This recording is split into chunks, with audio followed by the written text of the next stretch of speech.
ताजा Indian recipe आपण मानक स्वागत।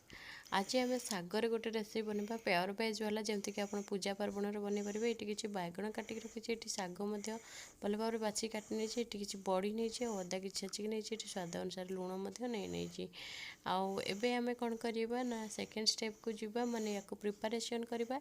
प्रिपरेशन ये गोटे कड़े बसई नेली ये किसी रिफाइन दे दूसरी आप चाहिए घी ऐड करेंगे। एबे आम या बड़ीटा को प्रथम भाजीदेवा। तो एतिक बड़ी मु देवी 2 बुड़ा 3 बुड़ा कोसला शागर एतिक बड़ी देवी। तो या आम भल भाव में भाजीदेवा। या भाजिला आम कौन करवा यहाँ प्योरली बिरी रे ही बनाई घरे बनाई तो से एमती देखा जाए छोट छोट। तो या आम भल भाव में भाजीदेला बड़ीटा आम भाजी सारा या आम बाहर करवा। गोटे जगह को बाहर करना ये बड़ीटा को बाहर कर ये कड़ीटा गरम हो सारे आदि आम अल्प किसी डालडा दे दीजिए। डालडाटा गरम हो आसला आम या जीरा कि पकईदे जमती कि पूजा पार्वण में तो आमर जीरा ही फुटी थाए सब ना तो आम पंचफुटन यूज करें कि सोरस ऐड करवा। बट ये मुझे जीरा ऐड कर दूची। आ रेसिपीटी स्पेशली एवं माणबसा आसूँ आप माणबसार माँ लक्ष्मी बन दे पारे। ये जीराटा फुटीगला जीरा पर मुझे अदा पकईली अदा पकईकि शागटा को एमती प्रथम फ्राए कर नौची। अल्प टिके फ्राए होगला आम या कौन करवा ना बैगणटा को पकईदे। बैगणटा पकईदेला आम या फ्राए करवा अल्प किसी। तो ये आम या मसला स्वाद अनुसार लुण दे दूचे हल्दी पाउडर अल्प टिके दे देवा जमती कि आमर स्वाद अनुसार हल्दी पाउडर मुझे गोटे जगार मसला रखी तो पूजा पार्वण स्पेशल आप गोटे मसला डब्बा यूज करेंगे। यार लिंक मुझे देपारी।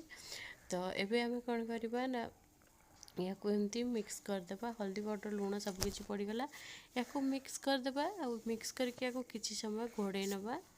मुझे शागर मूला पत्र अल्प किसी मो पाखे आवेलेबल थिला तो पकई नहीं कहीं प्रायतः आप जानते मार्गशीर मासर माणबसार मूला पत्र को बहुत इम्पोर्टान्स दे था आम घर जमती कि आम ओडिया घर मानक मूला पत्र मूलार जमती माँ को बसला बेले मूला ही अर्पण करते से टाइप्र।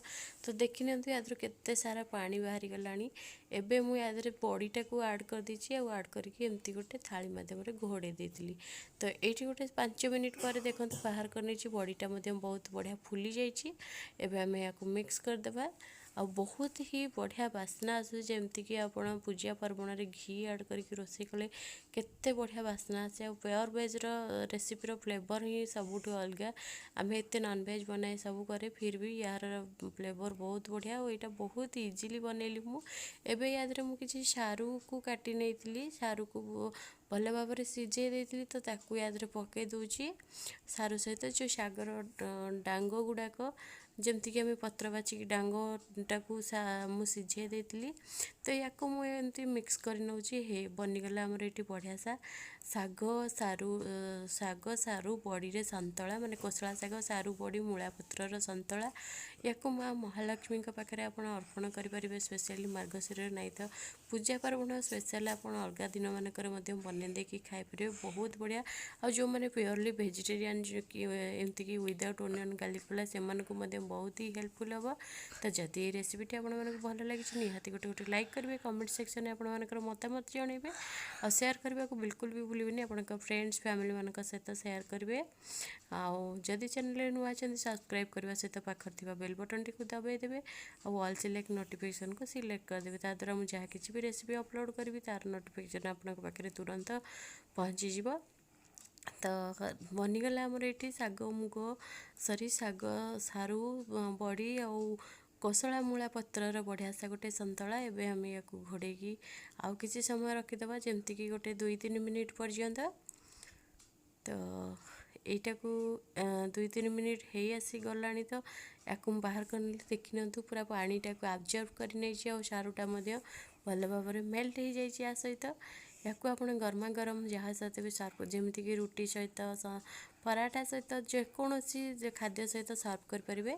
आउ पुणी मिसवा आम आ गोटे नुआ रेसिपी सहित से पर्यंत विदाय नौची रोची बाय बाय टेक केयर।